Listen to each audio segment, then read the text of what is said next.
Marker. My name is Phan. I am a local 600s second AC, and I've been working for about, I would say 7 years now. I actually came to LA for college in 2010. I went to UCLA. And so how I got started into the business is my first job through like a federal work-study program was at the film school.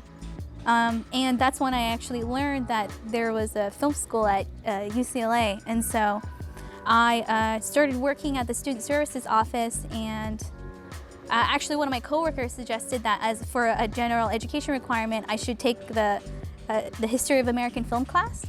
And so I took that class, and it was actually my TA, a really great guy who suggested that I apply for the program.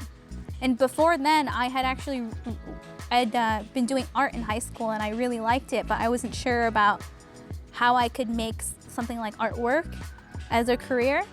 And so I just landed at UCLA. And so I took the advice of my TA and I applied for the program. And so I got to study film in that way. And so that's actually how I got into it.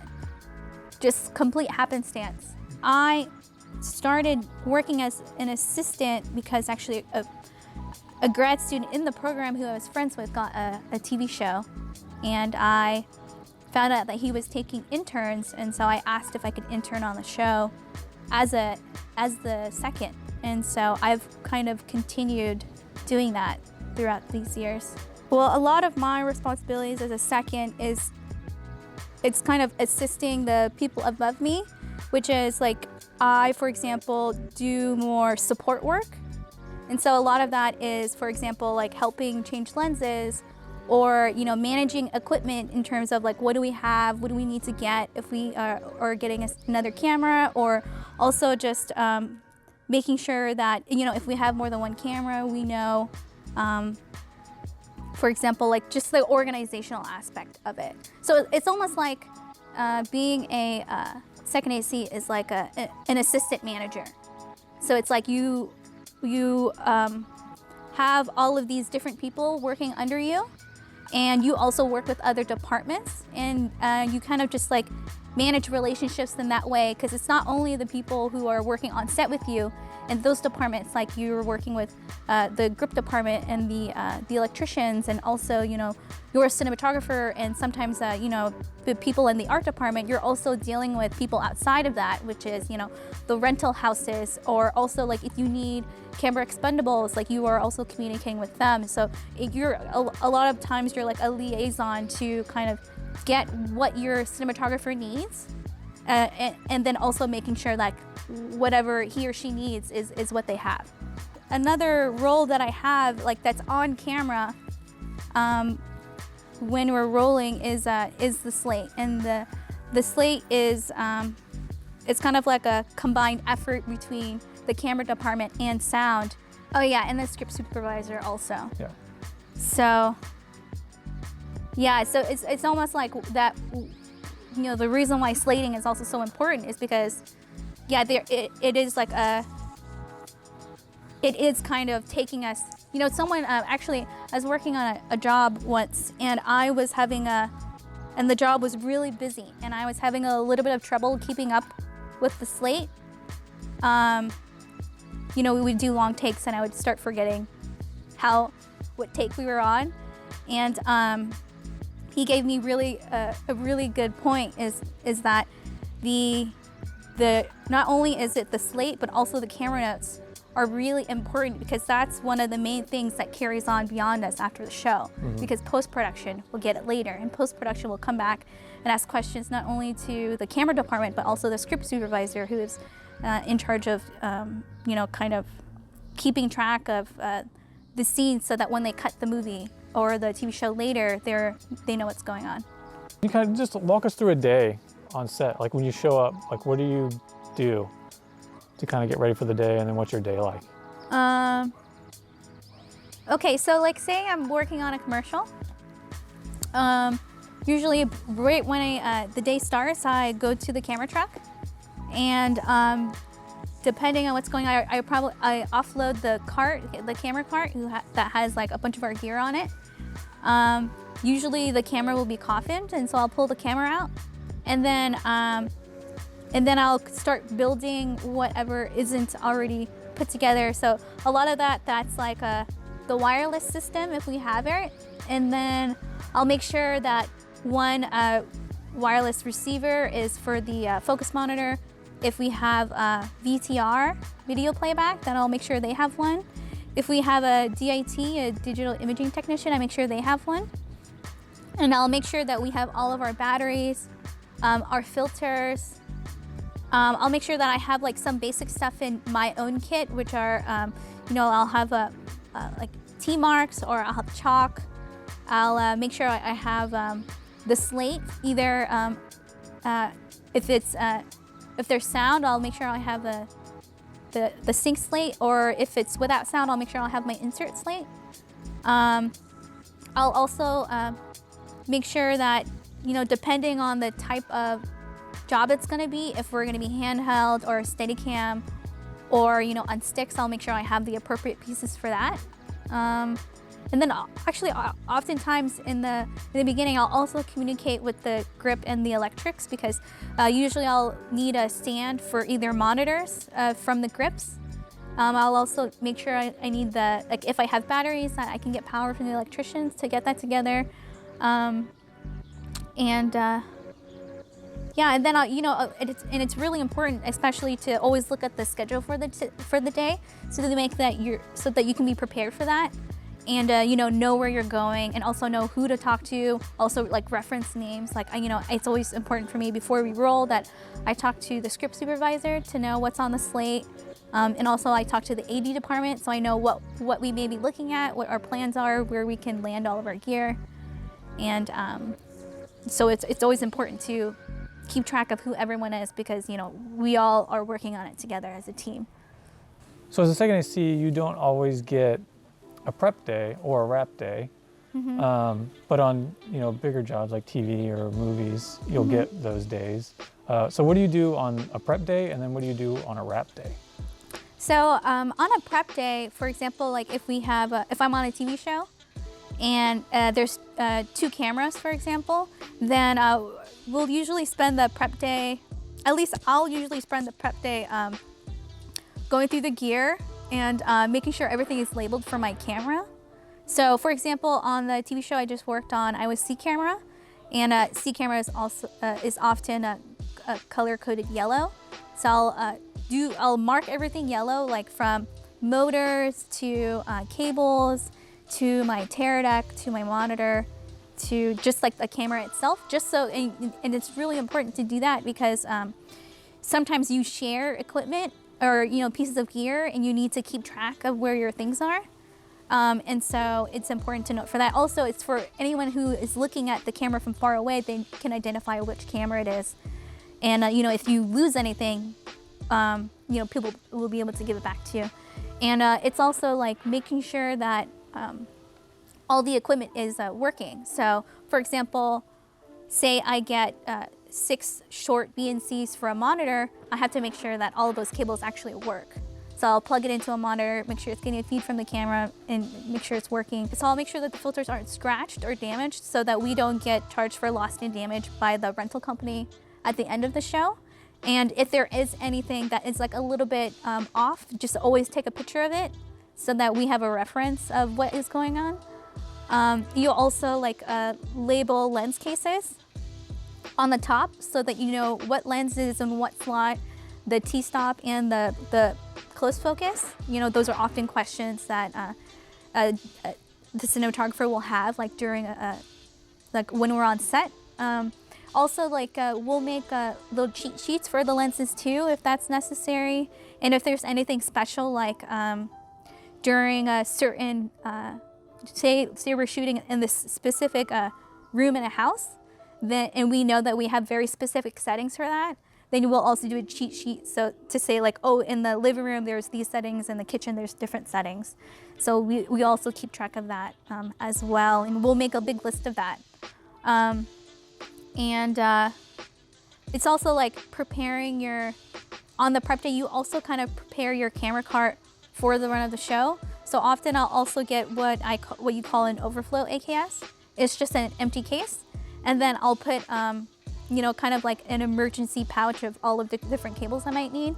So I'll have a little pouch for Preston cables and a spare Preston motor in case, you know, on the day of the show, like on the day of a shoot or something, the motor goes down or cable breaks, so that I have that on hand. I'll do the same thing for, you know, the monitor, the onboard monitor, and also say I'll have the time code cable in case something happens to the sound one or we don't have it for some reason, and just a bunch of other various things, like, you know, if we're mostly in studio mode, so on sticks or something, and then all of a sudden we go handheld, then I'll make sure I have the handheld grips in that case as well, so that we can easily switch over. So a wrap day is like at the end of a TV show, for example, and you're returning all your equipment to the rental house. And so what's really important about that is, you know, your cart is and your camera is set up for use, and so now you have to take everything apart back to the way that that you first got it when you prepped. And so the reason why that is so important is, you know, say, you know, for example, I was on my show for 4 months. And so it's really important for us to be able to account for everything that we used, and also to double check everything in case it did get damaged, so that we can make a note of it and let production know what's going on. And so often on a wrap day, you know, we'll take apart the camera, we'll make sure that the number of cables that we started with are there. You know, we'll also take pictures of everything just to make sure that if a rental house has a question about something, we have a reference, so we know, we can say, oh, like, we didn't, whatever you're looking for, it's actually there because I took a picture of it before I put it back in the case. And it's also, you know, like, a lot of it is, yeah, just keeping, for example, if we have 18 batteries, we need to make sure we have all those, the appropriate chargers, all the cables with it, and also just clean up our stuff from all the use that we did. Do you have a favorite job that you've done, or like did like a really cool job that was really fun? Working with this really great Korean cinematographer, and with this director whose movie I actually really enjoyed. And so what was really cool about this project is that I was never able to work on at least up until then, I had never worked on a project where it was so cinematically dynamic. So there was one day where we were on a Scorpio head, on a dolly, on a crane, and it was 100 feet of track. And it was just so cool the way that everything was so meticulous and beautiful, and the way that they really, you know, it's really cool to see someone make a move like that in camera that is so, that just really tells the story in such a beautiful way, where it's like that shot was to tell that story, you know. And you know, in a lot of projects I work on, they don't have that ability to be able to do stuff like that just based on the content. But this one, it was really cool because, you know, they not only they had that budget, and the story really called for all those really beautiful moves. So it's really cool to work on something like that. That's awesome. Did the pilot get picked up? It didn't get picked up. Oh, It was too expensive. it's so sad. One of the most nerve-wracking things I've seen on set is we were working on location, and I don't remember how it happened, but I think it had to do with like a really big light, the name of which I'm not sure what it is, but the electrician got electrocuted, and he just fell to the ground. And it was really scary because, you know, someone just like got seriously injured, and it was really heartbreaking because the director was like so particular that he just wanted to keep going, you know. And it was really hard to, it's a hard thing to balance. And I've actually been on another job where there was like a crazy car accident. A guy was drunk, it was nighttime, a guy was drunk, and he drove his car into like 5 cars that were parked, and we had police officers because we were like near the streets, and those police officers went to go to the car that crashed. And so one of the things that's really hard is that, you know, accidents happen, and like fortunately or unfortunately, like we still have to make the day. So it's like, So it's like, while we're all concerned about what's going on, we still have an obligation to finish what we intended to. Yeah, it's this weird. So it's like a weird thing to be a part of. Yeah. It's also like, it's also during COVID, it's also like a weird thing to be a part of too when you're working on a TV show. And for example, I was working with someone who ended up testing positive, and so that's really scary too, because the entire, there's whispers, and then all of a sudden everyone stops working, and we stand outside and we're waiting for like 2 hours wondering what's going on, and they have to announce it. And so it's like a really interesting thing where it's like there's a delicate balance between all of those things. So what challenges do you face being a woman in the film industry, and do you feel properly represented? Well, I think that like working in any industry, well, I think that there's a lot of pressure in any industry for, I think, a woman to work in, and I think a lot of that is cultural. There's a lot of kind of like unwanted attention that can happen a lot, and a lot of assumptions. I often experience people making comments about, like, do you want me to help you lift that, or do you want me to do this, or kind of like unsolicited help, which in some cases is great, but in a lot of cases it's because you're a woman, and also like I'm very short. I don't even clear like 5 feet, and so a lot of times people will constantly ask me. But the thing, like, it's great to have people ask you if you need help, but it's also, you notice that men don't get asked the same question quite as often. And there's also like, I feel like, it's also delicate too, because, I think that there's also just like a human dynamic and of like, a male and female interaction, and so like I feel that the thing is that men feel often a little bit more empowered to say whatever they want, and so I've heard a lot of kind of like derogatory comments about women, or the way that they talk about women on set. It's often like about their physical appearance, or who they would want to date, or something like that. And it's definitely hard to be around that, but it's also something that I personally have just learned to ignore, or like not take it personally, but also defend myself in those kind of circumstances. People at least know that they shouldn't say that stuff around me, because they know that, well, I definitely don't like it. So that's probably why they never talk about it around me. And, and I've actually chastised people for, there's also this common question too, is like, oh, what's wrong? Like, why aren't you smiling? Or you should smile more. So I know it was with someone who I really adore as a person, but he was a male, and I got tired of being asked that question all the time. I had to actually confront him and say, I see what your intention is, but you have to understand the underlying, the kind of like the underlying things that you're saying to me when you ask me that kind of thing. And people don't appreciate being asked to smile all the time. Do you want me to tell you to smile all the time? And so, he finally got it, but it's also a little bit exhausting to have to, point that stuff out. And it's also hard too, I think, for people to be confronted with those kinds of things.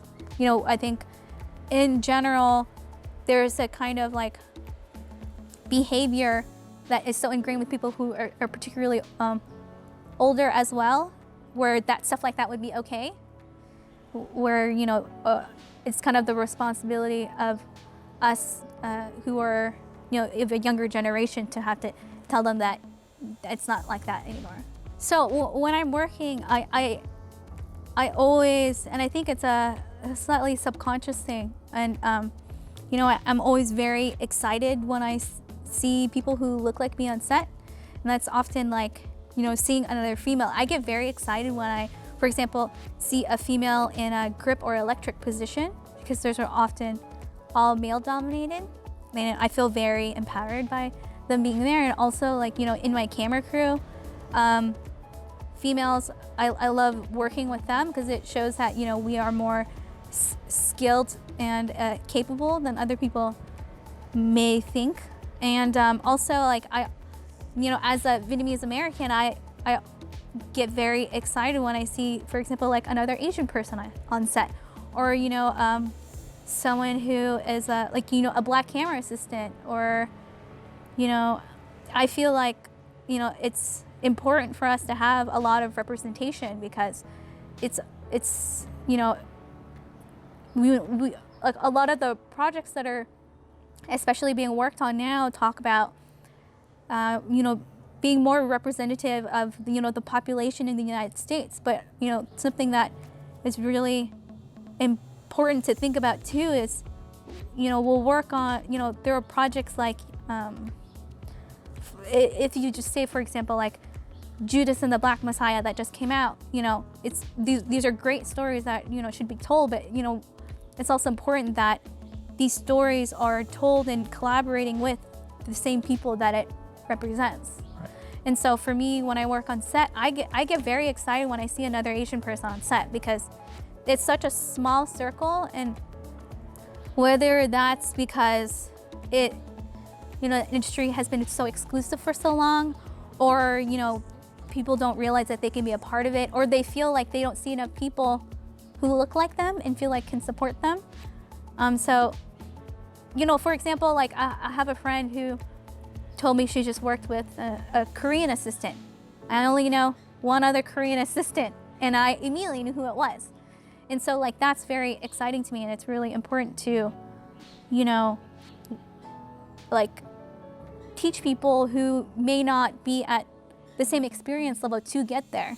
And so, you know, I actually had this joke with this actress on this TV show I worked on, and she introduced herself to me. She's, you know, she's been on a lot of projects. We made this really funny joke, and she's like, you know, I make a really big point to introduce myself to all the other Asians on set whenever I meet one. And so she told me that's why she introduced herself to me, and we had a big joke about it. And I was like, you know, that's really good. And I noticed other Asians on set too, and I like to try to meet them. And but I told her, like, you know, I get a little self-conscious. You know, what do I do? And she's like, you just do what I did. And so we started role playing. It was so funny, because I would be like, oh, hey. And she's like, Mimi, that's too scary. I was like, oh, okay, let's do it again. I want to try it again. And then so you know, and it was a really fun interaction we had, and you know, it made me think a lot more about that. And you know, later when the director told me about how important it is for her also to hire just like women in general, and also she made a point to introduce us again. And you know, it is important that we all support each other in that way, and make it more representative. Do you have any advice for anyone starting out who might want to be a camera assistant? My best advice is to reach out to as many people as you're able to, and it's okay to start kind of small too. For example, something that I think really helped me, and which is why I think that I have networks in different places, is when I was in college, I interned for a production company, and you know, and it was for free. And one of the benefits is that they would do these really big commercials with these big directors and big budgets and all that stuff, and they would let us PA on it. And I remember I was very, very excited, and so I would really, really utilize those opportunities. And so I made it a point to be friends with the camera department. And so actually from those jobs, I've been able to get some work and meet more people. From that same group of people, I worked on a Honda commercial as a PA, and I made friends with the camera crew. And so, you know, a couple weeks later, the camera assistant who was trying to be a cinematographer actually asked me to go to Wyoming to do a short film for him. And so, you know, that has really helped. You know, I've also done things where I learn of someone's name somewhere and I look them up and I cold email them. And that's actually have worked for me too. You know, I was able to, and also to not underestimate like the relationships that are unrelated to the department and how those can help you. Like when I was a PA on a commercial, they used to always put, as a PA, they used to always put me with the client because the clients have always liked me. And so I became friendly with one of the clients. And they all knew that I really wanted to work with that cinematographer. And so actually when it came around the second time, the agency was doing another commercial for them, that client actually told me so that I could find a way to contact the cinematographer. So I found a way, and then I asked the cinematographer, can I camera PA your next commercial? I know you're doing another one. So he actually brought me on. And I got to do it for 2 days, and then I worked really hard to convince the production to let me stay on another day until the commercial was over. And I told them, you know, I would just do it for free. Like, I just want to meet them and work with them. And so after, you know, trying really hard to convince them, they let me. And then it was, to my surprise, they actually paid me for a rate for that. And so I would say, you know, just there are many avenues, and to use every possible avenue to see what you can find. Do you want to? That's really funny because, of course, right when we start, that always happens. Classic movie making. Yeah. Whenever you're rolling is when everybody's loud, and then when you cut, and it's quiet. I know.